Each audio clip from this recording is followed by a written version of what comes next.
Okay, so I'll start in a second, but just kind of like, how are you guys today? This just, like a little brief human check-in, because yeah. Yeah, I'm starting my next project, which is the Attaching to God Summit. So now I'm all So Okay. we all got the projects. Sid Yes. and I are always spinning up something fun. Oh, that's great. Okay, so that's where your attention is going. Yeah. Yeah, so I think probably I don't know about Jeff, I'll speak for myself, but it's sort of like we wrapped up our doctoral cohorts and Mm. then we just finished those on Friday and then now we're in that sort of like okay, now all the things that we haven't been doing because we were doing that. Now Yeah. all of Pretty that is much. still waiting for us. So, Mm. but other than that, I don't know, I'm feeling I got a good night's sleep. Oh, that's good. And we have a great son who's living at home with us again as he goes back to school to get his bachelor's. So Okay. it's yeah, I got a nice text from my dad. So I'm feeling like I'm in a pretty good space. Ah, that's good. Yeah, Yeah. it's my daughter is going into junior year of high school, and yes, last night was the last night of summer, I was told. So, Yep. like all those things, and Yeah. my son's going to college in like a month because they're on it's his freshman year, so we're excited, but he's all his buddies are leaving, so he's on the quarter system. Okay. So that's what's going on here. School starts tomorrow for my daughter, so Wow. Okay. I know summer yeah, ends early these days. I know yeah, it does. yeah, and so we've been like chill, like our routine has been like adjusted to the kids' summer school, so it's going to be back to normal. Been Nice. nice. So but I feel like yeah, rested, relaxed. So Good. well, I'm glad you could both be here. It's nice. It's like a nice Oh, for sure. nice flavor, you know. So okay, well, I'll start. I kind of like I have some notes just for the intro. I'll do like a little more. I wrote something, and then it'll be kind of like riff off of wherever we go. Does that Okay. work? Yeah. And Sure. do you do video as part of your podcast or is it just audio? Basically, it's 90% audio. I will record it, but there's no real promotion in either. It's just kind of like as like a I'm just trying to decide how many hand gestures we can use. Like you talk We'll about this one, I'll talk oh about oh this you one. could do it. Yeah, yeah. Go ahead because Okay. nobody. do that anyways, son. Yeah, All right. that's right. Yes. This is just free flow. So Okay. let me Sounds do good. this. So great. Thanks guys for being here, but I'll do this. So all right, well, welcome back to the Presence and Practice podcast. I'm joined with Geoff and Cyd Holsclaw. Together, they co-host the Attaching to God podcast, among a bunch of other cool stuff they do. They've spent decades serving as pastors, teachers, guides. They're both passionate about helping people grow in spiritual formation through the lens of attachment and neuroscience. Cyd is a spiritual director and coach with a deep focus on trauma-informed care. Geoff is a theologian and a professor who loves connecting faith and psychology. Together, they bring both head and heart, science and spirituality. Now they've co-written a powerful new book, Landscapes of the Soul: How the Science and Spirituality of Attachment Can Move You into Confident Faith, Courage, and Connection. It's a book that helps us see why so many of us feel like our faith lives in jungles, deserts, and even war zones, and how Jesus invites us into the green pastures of his peace. So glad you guys are here. Thanks for being a part of the conversation. This is the book, for, Landscapes of the Soul. Yeah, it's cool. It's great. I've been reading it and listening to it. So I've been actually listening to it, and then I'll like go to the part of the book and like kind of dig a little deeper. So it's been great. I'm glad you both have put it in both formats. And Yeah. and Cyd, I hear your voice. So you're in my head. Good. Yeah, I had a little bit of a cold when I was recording, so I hope that that comes off without a hitch. So, It, yeah. I could not tell. I could not Good. tell. So, Good. Yeah. well, one question I want to start with, and maybe you get this, maybe you don't, but like you're writing a book together. on faith and relationship stuff. How was that? What what was that like? Was it like your spiritual practice?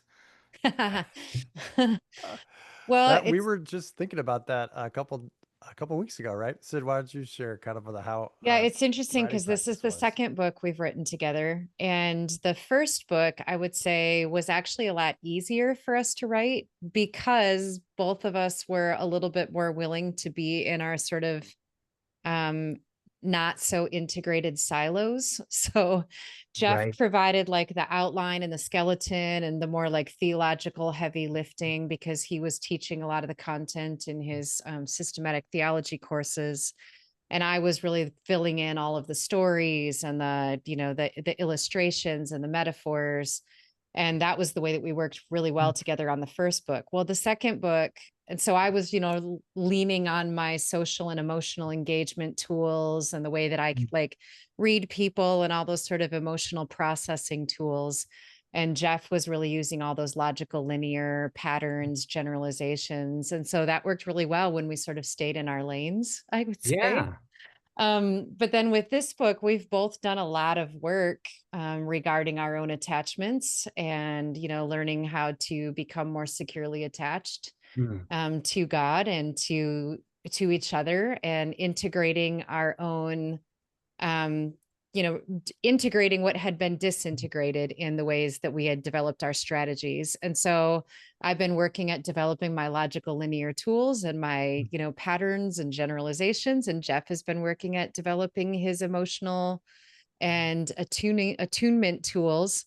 And so when we wrote this book, all of a sudden it was like, Jeff would say, "This is the order we're doing it in." And I would say, "No, I disagree. I don't think that's the best way to present it." And then I would say, "Here's a story that I think goes with that." And Jeff would say, "I have a better story."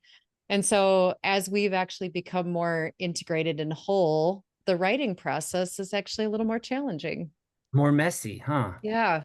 Oh yeah, that's good. Oh, it's good to hear. So that's actually one kind of meta comment is as you grow, things can get messier. Yeah. Yeah. Yeah. Yeah. We Because we we have to were relearn how to interact with each other because we don't operate out of the same Yeah. strategies and defaults as we used to. Yeah. according to the language of, our current book, Landscapes of the Soul, I was more in the desert and Sid was more in the jungle. And then we kind of just wrote together from there. And now we're both kind of in the pasture trying to wrestle the whole thing together. So yeah, it was more work, but it was good. I think the product was good. It's up, I think, Yeah. And I hoping think that it's better for it. The book is. Yeah, we hope it's better for it. I think the process was it was good for both of us. I think we emerged from it feeling we still love each other very much, still enjoy working together. Oh, that's great. No, that's good to hear like the process and how it works. And I think of marriage as like a team or a family too.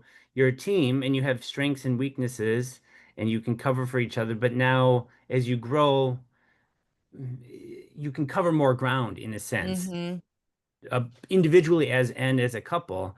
But then you're trying to figure out like, oh, what's my position? Where do I stand? Where do I move? That's Yeah. challenging. So that's Yeah. great.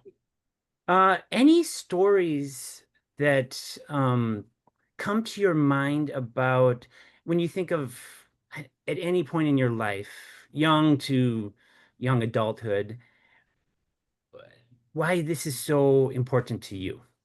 Like the origin of like the seeds. I mean, it's attachment, so it's like it covers the Yeah. whole life. But anything that just comes to your mind that is why, oh, I'm so glad I'm writing this book and immersed in this field. Well, I would say I could, Sid can share one that I think is in the book, but mine, it wasn't so much in the book. It's kind of after the fact when you start learning all this stuff, you're like, oh, this, I could have used it back then. But I think when I was becoming a father, the process of raising my own two sons, we have two boys, really kind of started uh, digging up my own past a little bit more, or lack of kind of the past of knowing how to father and being with my father or not being with my father. And so I think that kind of, whether you call it a wound or just a deficiency or something, became a lot more prominent as our Mm, kids were raised, and especially when they hit different developmental kind of spots. They're kind of like pull that open again. Like, oh, I don't know what I'm doing because I never experienced this with my own father. So I think for me, that's kind of the root of it. And then as was learning about attachment, it was kind of that I was learning about that ability. I think this happens for a lot of people when they kind of learn some of the psychological sciences and things like that, or spiritual formation. You're like, oh, this makes sense of my past a lot more. So that's kind of where it came from for me. Yeah. Well, thanks, Geoff. Cyd. Yeah, I think yeah, I mean, I can think of stories in my childhood, but I don't know that I mean, the thing that really helped me is that it's helped me to learn how to to have compassion for myself is Mm, the biggest shift.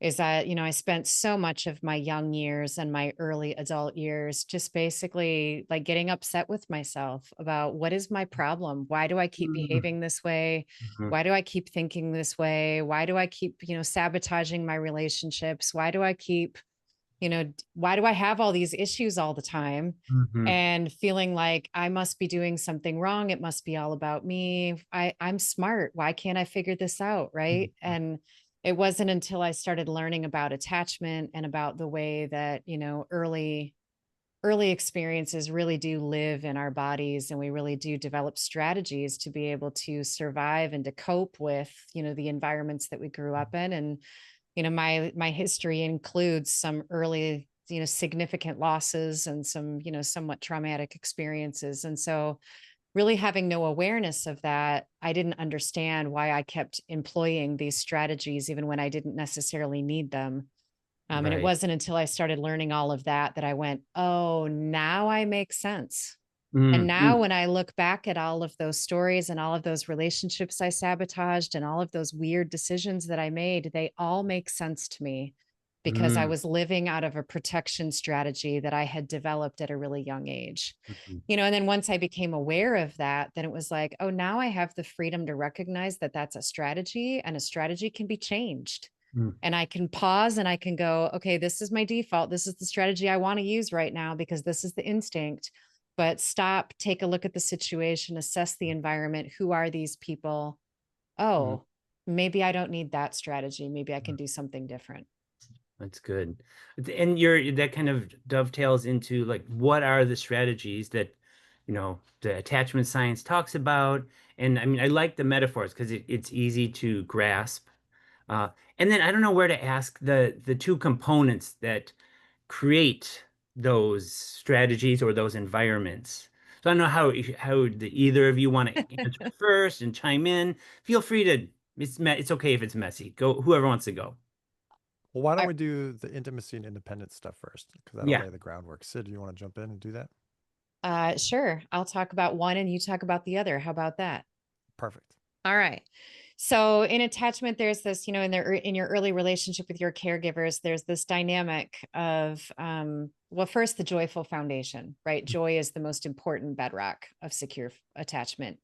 But then once, depending on how that joy foundation has been built, then there's these two dimensions of intimacy and independence.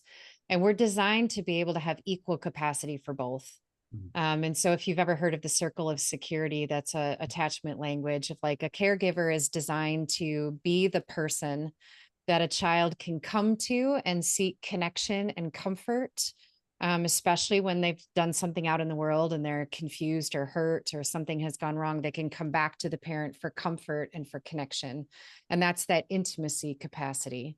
But then they also, because of that connection with the parent, they also have courage to go out into the world and to explore and to try new things and take risks and to do things on their own.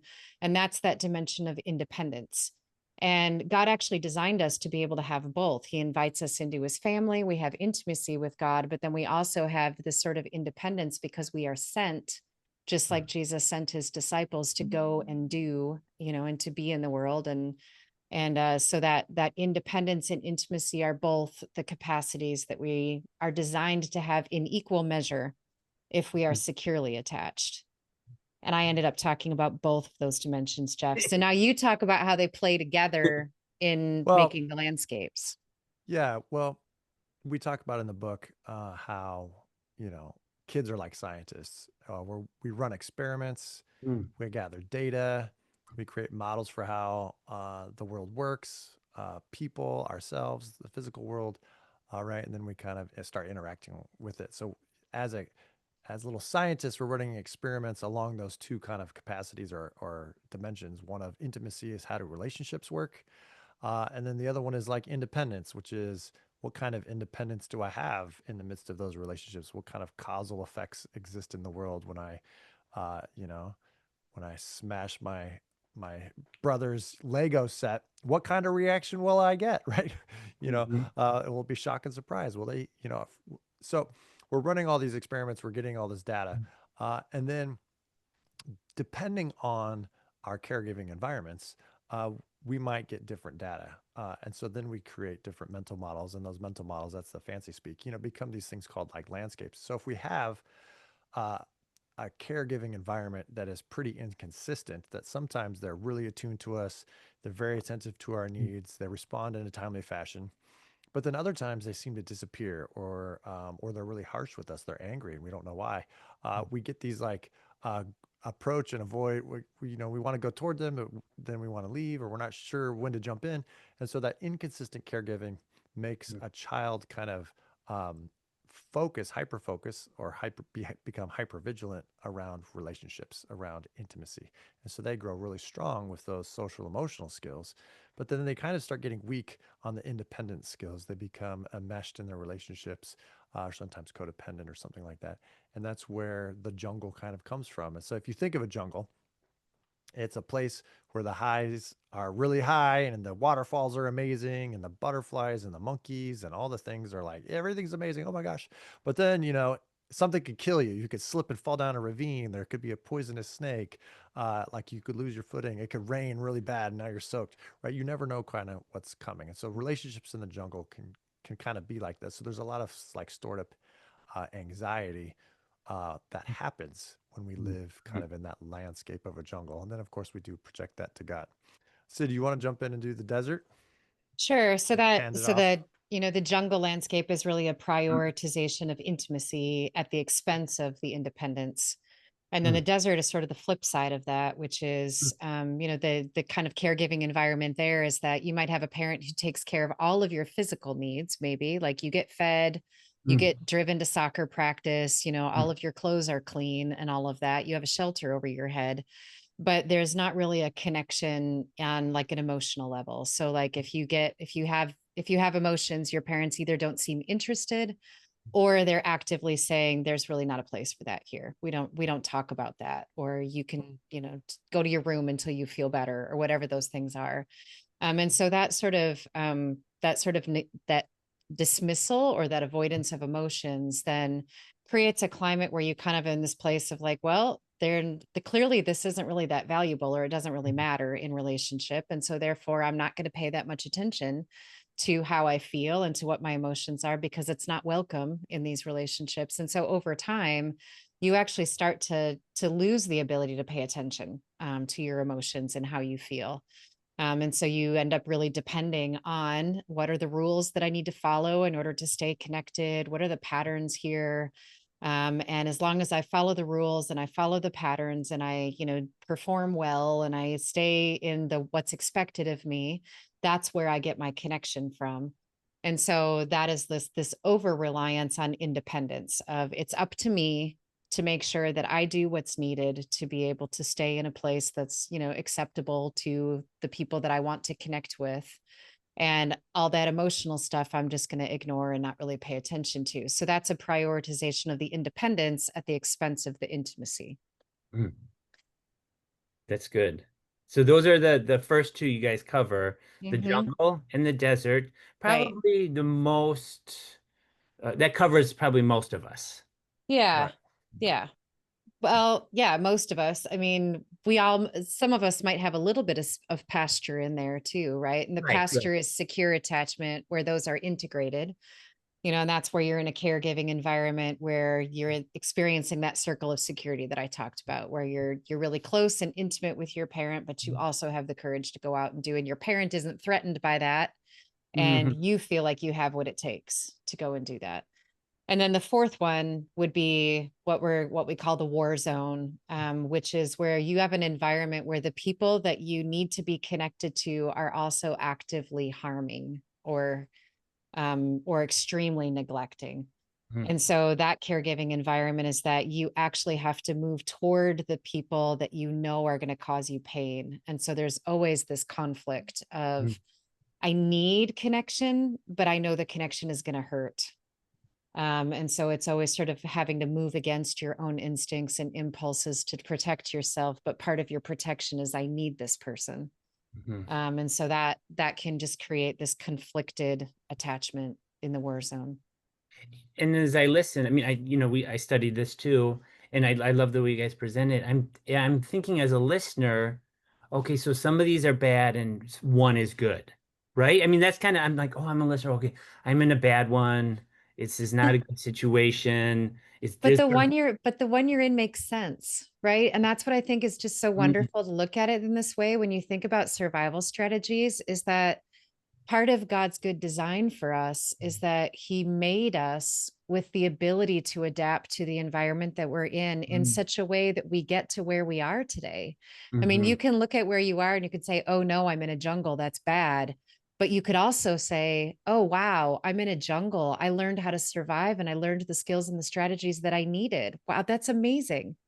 And that gives you like a compassion and an understanding for yourself, Right. along with the invitation of, and Jesus meets me right where I am in the middle of my jungle.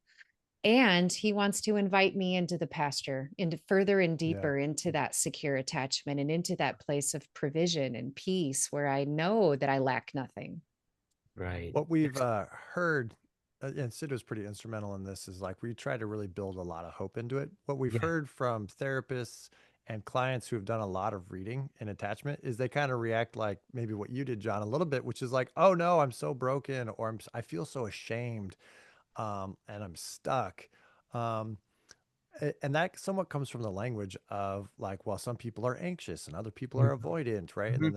that's obviously a judgment, right? So we kind of wanted to use this language of a jungle and a desert to make it a little more neutral. And we really talk about how, if you're in the jungle, you have developed these really strong gifts that are part of God's image Mhm. in us, Mhm. part of the capacities that he put in humans to relate really well with one another. And so people in the jungle, they're kind of lopsided, right? They lack the integration, but they have these so many good gifts. And when they're living out of a good place, it Mhm. could be so helpful to a community, to relationships. Same with people in the desert, very logical, linear. They're probably the people getting the policies and the bylaws clear in your organization and trying to help people kind of follow the rules for each other's Mhm. safety and things like that, right? But then they do kind of have this darker side. But but we really want to kind of, our Mhm. vision for the book is to kind of say, hey, if you're in the desert, you have these strengths and God wants to honor those and meet you in those strengths. But then he wants to move you into the pasture, which is to shore up the weaknesses that you might have. And God's doing that with all of us. The shepherd leaves the 99 and finds us where we are, not where we feel we should be, right? He Mhm. meets us where Mhm. we are and then slowly and gently leads us. And so that's kind of our heart for the book. And I like that. And I think, yeah, anytime you read, I think it's a common experience when people read and first understand attachment styles and these environments we grow up in, how that shapes us. It does feel like, am I bad or I'm stuck? And then that is part of a growing process of naming reality. And Yeah. it doesn't always feel good or Yeah. comfortable. I think you guys did a great job at putting language around it, naming reality, and giving hope and the invitation or the path with Jesus, how Jesus can meet us where we are. I really like that. Where we are, not where we feel like we should be, which is probably from our attachment, as well as the way churches that we've grown up in Mm, have cultivated that, because of the leadership's attachment styles and all those things, Right. right? It kind of just goes back forever until we encounter something. So I really appreciate your hope. So what is the hope, or how do people experience that? I know you kind of have like tangible ways in each one, but just comment on those environments or those styles that people have and how they're invited, like concretely. sure. Well, I mean, as I mentioned when we were talking about the different processes of writing the two books, sort of what you're hearing there is a Mm. reflection of what it takes to sort of be Yeah. met by Jesus and to move. And so I'll just speak from my own story. So I tend to, I rely on emotions. That's my default. I rely on, like, I read people's faces, I read their body language, and I make assumptions about what they're experiencing. And so sometimes my assumptions are right on, and sometimes my assumptions are way off, right? Mhm. So, for example, I can read Jeff's body language and his tone of voice, and I can go, oh, he is really crabby right now. Like, he must be upset with me, or he must be angry or stressed out about something that's going on, and then but now that I'm learning, right, to integrate those more tools of independence, those are the intimacy tools that I'm relying on. And then I go, okay, well, I also have independence tools. Part of my independence tools is to actually use my logical linear thinking to use the ability to move toward him and say, hey, it feels to me like maybe you're grumpy right now, or you're upset about something. What is going on for you? Like, let me check that out. What is happening for you? And then he could say, I'm just really hungry. Right. It's like, oh, it has nothing to do with our relationship. He's just hangry. And Right. so that's just one example. And so if you translate that into life with God, historically, my life with God is like, oh, I feel like God isn't around. I feel like he's not present. What do I have to do to get his attention? Right? Mm. Do I need to be more diligent in my Bible, reading my Bible? Do I need to pray more vigorously? Do I need to attend more worship experiences? Do I need to, like, how do I cultivate this sense of closeness with God? Because I feel like I'm not close right now. So I have to do something, right? You can hear the anxiety and the Mm. hypervigilance in that, but using logical linear tools and, like, using more of those integrated tools that you find in the pasture, I can also say, look, people have been asking those questions and feeling those feelings for literally hundreds and hundreds of years, and they show up in the Psalms.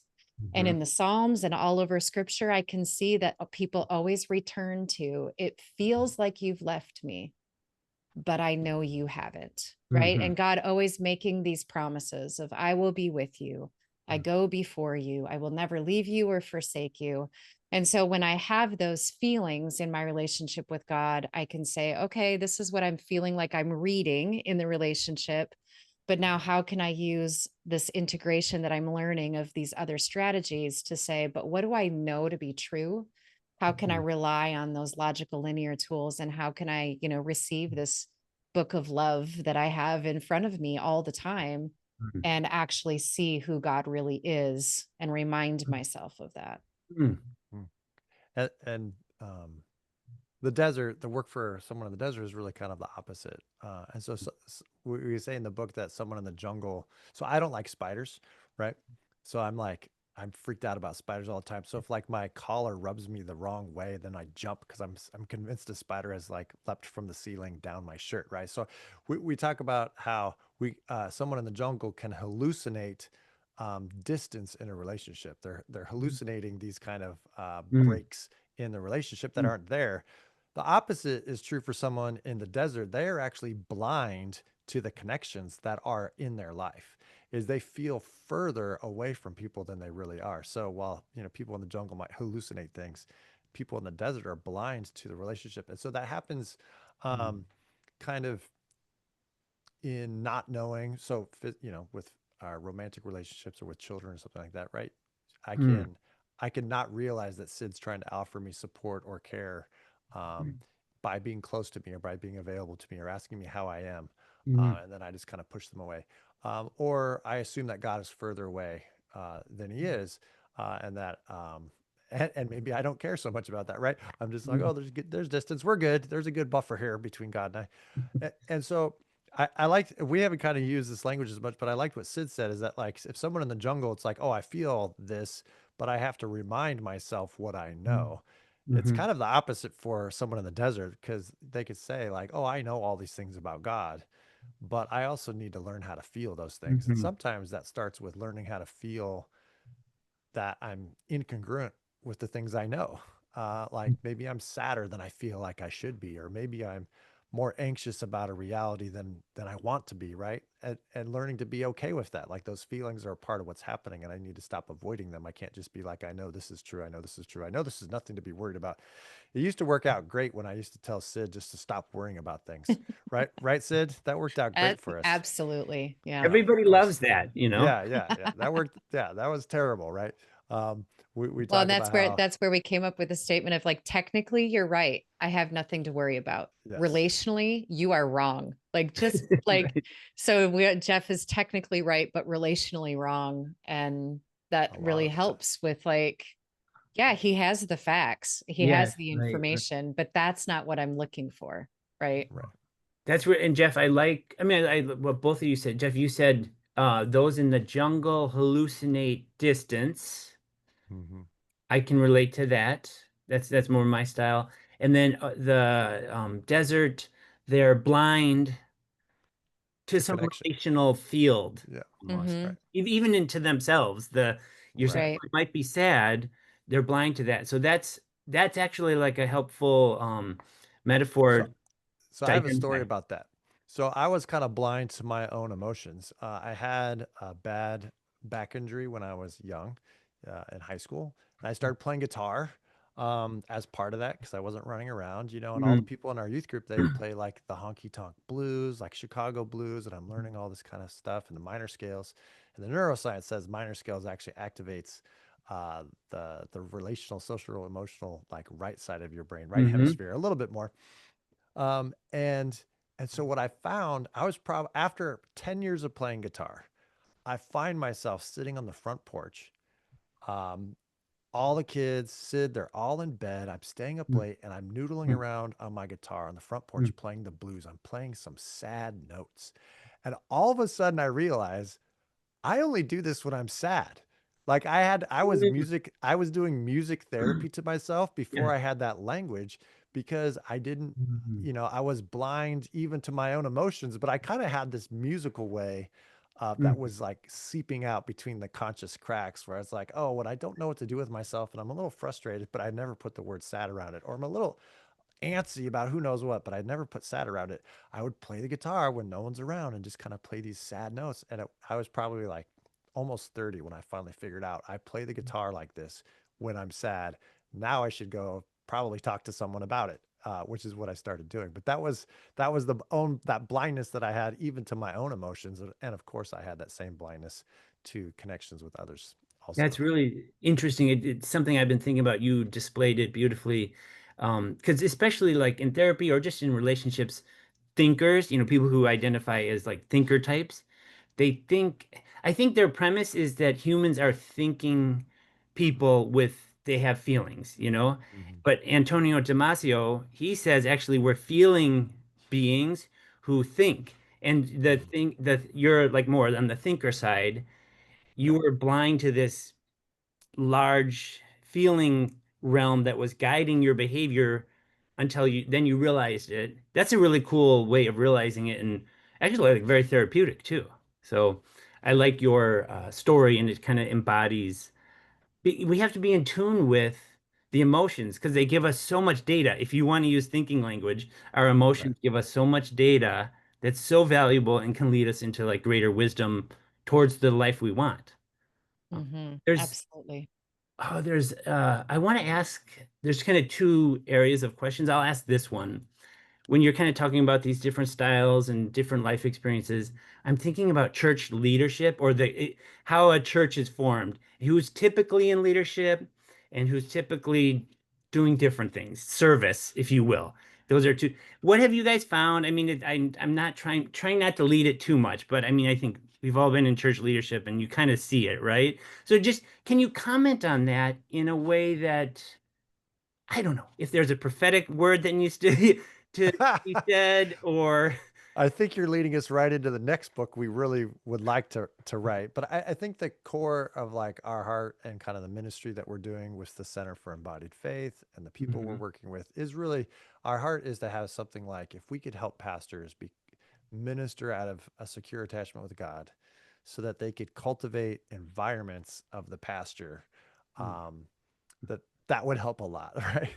Right. That's like our goal. So on the opposite side is I do think pastors will often kind of create a church environment that reflects their insecure attachment, and that whole church cultures sometimes even church movements can be, somewhat more jungle, somewhat more Mm, desert. And so I think, and really those are just kind of protection strategies and survival strategies. And so and it's good, that we survive. God wants us to be protected when right. appropriate, but Yeah. we have inappropriate protection strategies that I think attachment theory is really good at kind of showing us, well, how do those kind of protection Mm, strategies generally kind of shape out? One shapes out on prioritizing relationships, one shapes out on prioritizing independence, and then tragically the kind of abusive or highly neglectful or traumatic environments kind of don't know, it's just a war zone. And you probably do have whole churches that are like that, unfortunately, and mm, then they hit the news and it's terrible. right. um, but I do think you can have kind of stable church leadership environments that can be pretty protective around the jungle. And so you have people who are very anxious or very highly relational, but maybe accountability structures are lacking. The vision changes every year.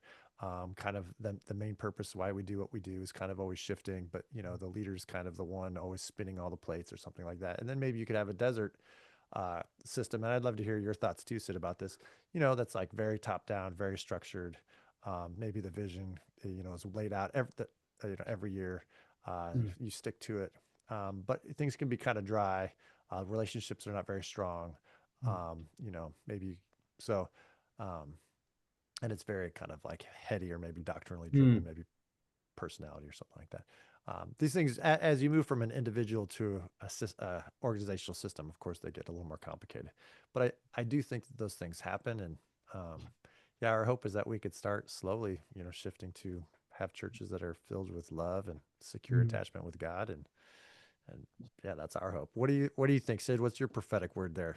Well, I don't know if it's a prophetic word, but I tend to work with a lot of pastors who are on the edge of burnout or are, in the midst of burning out.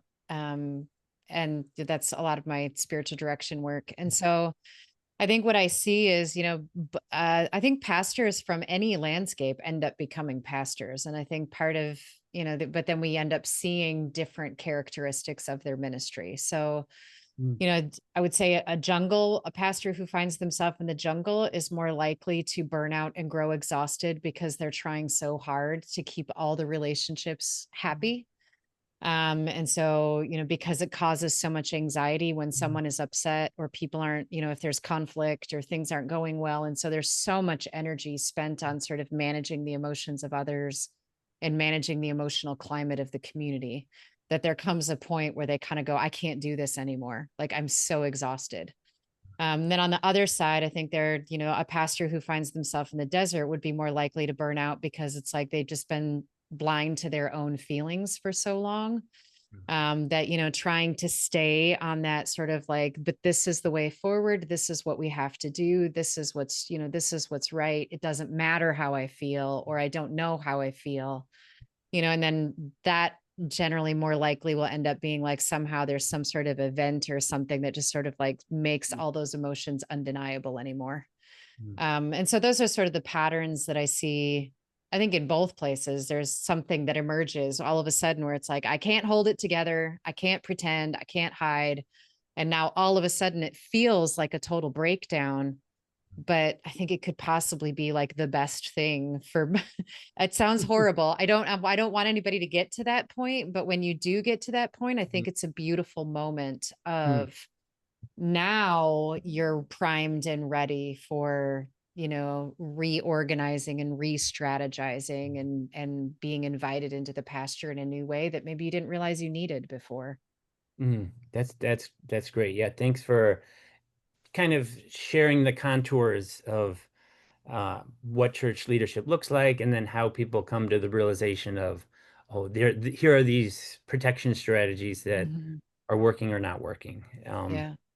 There's two um, kind of themes in scripture that I want to just get your feedback on in terms of, like, this leads towards, oh, there's parts of me that need healing and wholeness and compassion.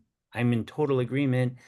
And then I can hear maybe some pastors saying, like, oh, what about, and I hold this, and I think we do, like, what about the scripture which says, do not worry? That's one that I want to hear your thoughts on. And the other one, I'm putting them together so you can respond.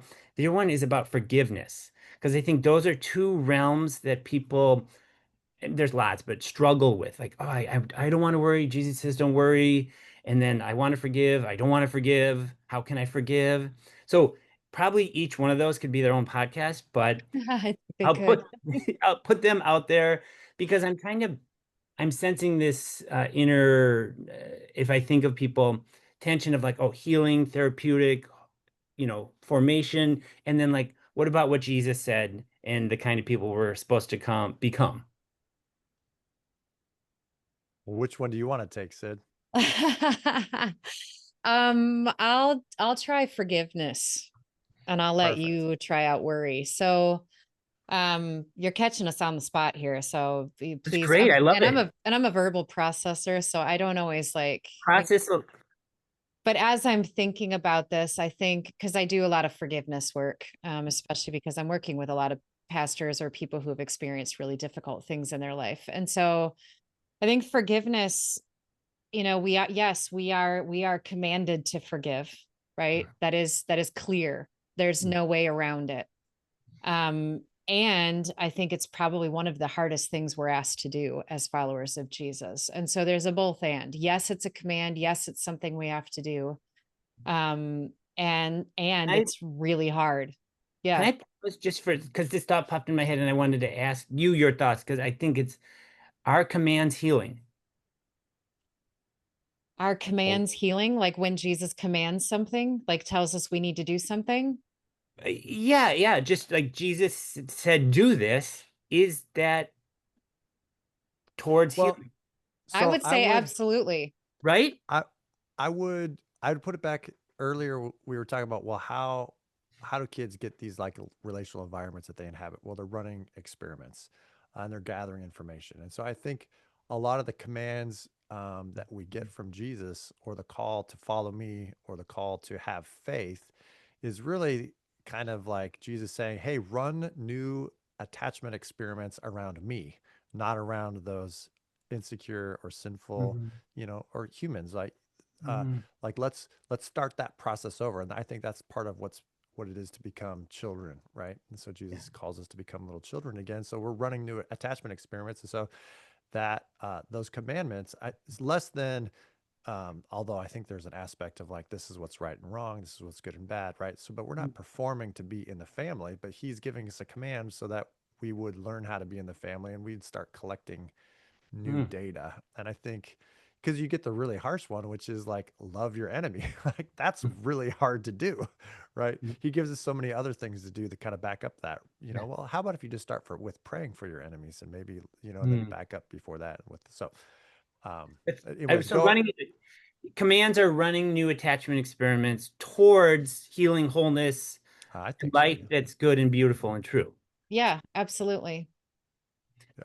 Sorry, Sid, I interrupted you. That No, it's okay. I mean, that's a really good point because that is, Jesus doesn't command us to do things that are going to be harmful to us. Mhm. And yet, following his commands often feel like death Mm, because it is necessary that a part of us is dying. And it's that part of us that lives in self protection mode. Right. mm, And so it's that, yeah, when I need to forgive someone else, it feels like I'm dying mhm, because I really want to hold on to this debt that this person owes me. And I really want them to say they're sorry. I really want them to recognize it. I want them to see what they've done to me. And that is like a protective mm, measure of I need to know that I have enough worth and value that this person is going to recognize that what they did to me was wrong. And until they recognize that, I can't let it go. And even if they do recognize it, I don't know that I can let it go. Right. But that's all out of a self protective, defensive kind of mm, place. mhm, But what Jesus is inviting us into is let me deal with it. In mm, fact, I have dealt with it, right? I collected all of the grievances of the whole world into my own body so that you wouldn't have to carry the bitterness and the division and the vengeance and everything else. And so, the invitation is you can connect with me and let me take on all of that so that you don't have to carry it. And I mean, there's a lot more we could say about forgiveness and the process of forgiveness and how churches sometimes short circuit that process by just saying forgive and forget or, like move on. And all of that, I think, can be really detrimental. But I would never say that it's okay for us to live in unforgiveness because that's not the path of life. Mhm. And that is it's a direct contrast to the self-sacrificial nature of Jesus and his call to imitate him in that. Mm. And it's, he laid down his own life for the sake of love. And so out of his love, we can become loving people, even though we are not without him, right? That it requires the connection with him Mhm. in Mhm. order to be able to learn how to be able to live that life with him. Beautiful. Thank you. Thank you. About the like do not be anxious passages, and then we could also talk about the reverse, which is Paul talking about like rejoice always. So you Mhm. get you get a command to feel positively, or you get a command not to feel negatively, and that can be kind of confusing. And we get the sense that like, well, you can't really command people to how they Mhm. feel, right? Um, but and we don't have all the time, but when you look at those texts, I think like big picture, it's really a call to remember that God is with you. And Mhm. if you remember that God is really with you, then how might that long term shape your emotions? Um, if you remember long term that God's with you, and then Paul, he said, rejoice always. He wrote that in Philippians in a prison, right?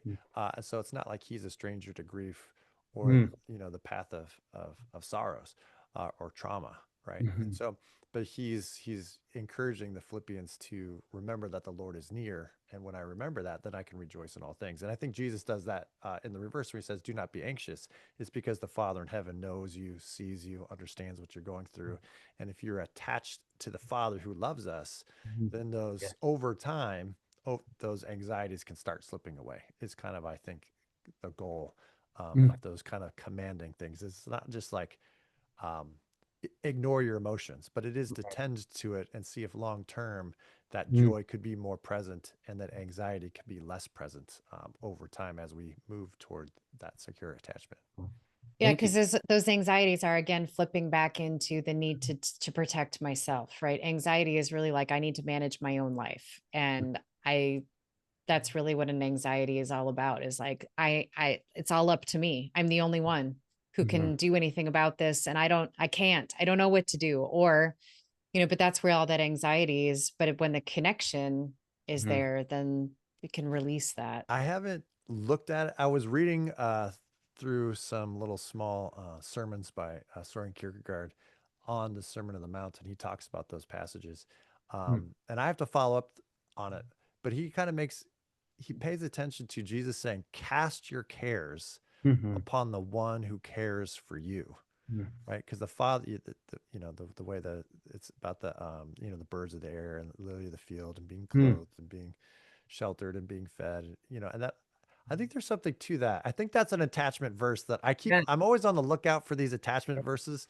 And I think that idea of casting your cares onto the one who cares for you, I was like, I need that. There's an attachment verse that I need to ponder a little Mhm. bit more. Oh, that's good. Oh, beautiful. I love the the words and the images you put to these two things that I encounter people encountering about anxiety and what the command is and forgiveness and what the command is. Mhm. Um, so I have there's two things I want to end with. One is, like, and there's a section of like the practices you have. And this reminds me of, I mean, like you put a manual journaling in there, which is like, that's cool to see. And that is what inspired Sungshim to put a manual journaling together, was this whole attachment and understanding like what that, like the precision of what that looks like.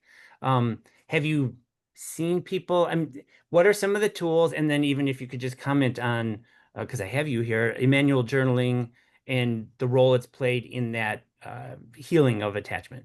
Okay, well, I will comment on Emmanuel journaling because I could not be more grateful for the book that you guys wrote, The Joyful Journey. And I have recommended it to nearly every person I've ever done spiritual direction or coaching with. And it is one of the tried and true practices that always comes forward. And the beauty of it is that if we go back to that intimacy and independence and those logical linear tools and the social emotional tools, that practice just brings the two together in such a beautifully integrated way, because you're using the logical linear tools of writing and using words and language and thinking, and you're going through a format and a process and an order. But then it's also the relational tools of I see you I hear you. I mean, those are just it's the foundation of attunement. Mhm. And attunement is essential for secure attachment. And so it's a huge part of my practice. And I see people on both sides really benefiting from it. People who are in more of a desert attachment find that emotions get unearthed and that there are some feelings about how God views them, thinks about them, sees them, cares about them, and what it's like to be seen and heard and known fully and not just for your outward appearance. And then I think people in the, who are approaching it from the jungle find it to be a way to sort of organize Mhm. thoughts and feelings rather than it being sort of this chaotic jumble. It's like there's actually it helps me organize and sort of become more concise. And so I think it's a beautiful integrating practice. And yeah, I really grateful that you guys took it to that because I had been, facilitating a manual prayer before. And then when you guys wrote that book, I'm like, oh, this is accessible to everyone Mhm. without a whole bunch of extra training. So yeah, Thank you. And I just let you speak because you like concisely stated the essence of it so beautifully. And yeah, it is. And I remember we used to do groups, and when people read it out loud, even when I read yes, it, and then I'm like, oh yeah, I'm touched, I'm in tune with that. And then you read it out loud, and then it's like, well, I'm crying. You know, yeah, Yep. it's like that, like it could be tears of like sadness being released, but also tears of that reconnection to right, these components that are unattended to big swaths of my life, you know? yeah, Mhm. yeah. And then what other practices have you seen helping people kind of integrate and do that? It's your turn, Jeff. I just talked No, about a no, manual you journeying. do all the practices. Let's That's your just give spot. people ideas, you know, like Yeah, basically, you're not wrong. Well, the way that we talk about it in the book and the way that we really like to stick to it is that like any of the practices can be really helpful for anybody in any landscape. But they're going to do different things for Mm, different people. So, for example, like if you take a practice of silence or silence and solitude, for someone in the jungle, that's really unnerving because you're by yourself and there's like the intimacy with another person is not there and that hypervigilance can needs to settle down, and there's like a calming and a quieting that can be really challenging because of that hypervigilance and because of that sort of living with reading the world around you and suddenly there's nobody to read and there's nobody else to tend to and you're in this place where it's like it's just me and it's quiet and it's silent and I'm trying to interact with God but God I can't see, I can't read his facial features. And so it's going to be a real stretch for someone in the jungle to try to learn to how can I try to learn to quiet all of that and to be able to settle into I'm still okay when it's just me and Mhm. just me with God. Whereas for a desert person, that silence and solitude is going to be like, oh yeah, this is great. I don't have to worry about anybody else. I can be on my own. But then in the process of that silence and solitude, there might be a deeper awareness of what I'm actually feeling and what's actually going on internally for me when everything else gets quiet. Mhm. And so it's sort of it's the same practice, but it does different things. Mhm. And so we talk about several different practices like that, where like, we can all practice the same things, but our experiences of them are going to be a little different and our focus and intention is going to be a little different. And that's where we're really saying, would we want to help people out by saying, yes, you've struggled with this practice because for you, this is a practice that is really challenging because it doesn't fit your current strategies. Whereas for someone else, you're going to love this practice because it fits all your current strategies. And so we're always encouraging people like do at least one practice that feels like it fits your strategies because that's how Jesus is meeting you where you are. But then also incorporating a practice that feels really challenging because it's moving you into a new place of using different strategies and integrating different tools. That's an excellent word. Just even in thinking of like church typical like uh liturgies of practices that churches, cultures have, and then it draws some people and not, and but Right. we really want to grow holistically to notice right. what it does and how it satisfies us or stretches us. Yeah. Right. That's good. Well, the last kind of what's the word of like hope or like encouragement you'd want to like give people who are listening, and how could they get started? I mean, obviously, like read the book. It is like accessible, or listen to the book. It's accessible. Um, but like what's your like word of encouragement and support and hope for people who are hearing this? I would say it's probably along the lines of everything you're always talking about is no matter where you're starting, jungle, desert, war zone, just building a foundation of joy is kind of like that kind of starts expanding the possibilities within our nervous system, but also within our minds, our imaginations, whether that's just like a real basic gratitude that today it's not raining or it's not as hot, right? Or I just like I woke up today and it's another day, or a little more um, kind of a fuller sense of gratitude for people and life, right? And then kind of building up toward the full blown joy or something like that. Just having some practice that kind of helps you move in and Mm, out of that. I think is always like it's always the start is building that foundation of joy. And I know you talk about that all the time. that's great. Yeah, and I think I would say just the thing that's beautiful about we've been really specific about wanting to use the word strategy, attachment strategies rather than style or type or anything Mhm. like that, because the word strategy implies you can change, right? Mhm. You can develop new strategies and you can change. Whereas a type feels more like, oh, I'm stuck there. Yeah. But so that there is hope for change, that God has developed a way for you to be restored and refreshed in all of your attachments, no matter where you came from, no matter what kind of environment you grew up in.